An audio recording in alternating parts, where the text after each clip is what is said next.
একটা ধর্মীয় স্লোগান এমন হয়ে গেছে যে সব সমস্যার সমাধান দিতে পারে। এই স্লোগানটা আপনারা শুনেন নাই? যেই ব্যক্তি বলবে যে সব সমস্যার সমাধান দিতে পারে আল কোরআন, আপনারাই একটু সাধারণ বিবেক দিয়ে চিন্তা করবেন, কোরআনে কি নামাজ কিভাবে পড়বেন, নামাজের রুকু সেজদা কয়টা দিবেন, এগুলা কোরআনে আসছে? আপনারা বুঝেন না কথা।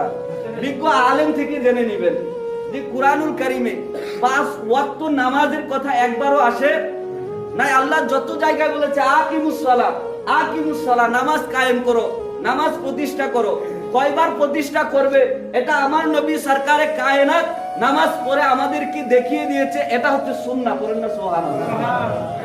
তাইলে যারা বললো, যে ভাইরা বললো সব সমস্যার সমাধান দিতে পারে আল কোরআন, আসলে কি কোরআনে 5 ওয়াক্ত নামাজের কথা একবারও আসে নাই?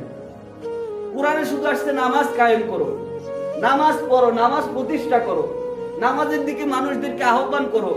ইমাম যখন হাইয়া আলাস সালাহ বলে তোমরা নামাজের দিকে দৌড়াও, এটাকে কায়েম করেছে, প্রতিষ্ঠা করেছে, এটাকে সমাজের ভিতরে প্রচলন করেছে আমার আপনার হুজুর সরকারে কায়নাত। করেন সুবহানাল্লাহ। তাইলে বোঝা গেল এটা একটা ভ্রান্ত স্লোগান। বলে দিল সব সমস্যার সমাধান দিতে পারে আল কোরআন। কোরআন, হাদিস, ইজমা, কিয়াস, উসুল, বালাগাত সমস্ত কিছুর সমন্বয়ে ইসলামের সমাধান হয়ে থাকে।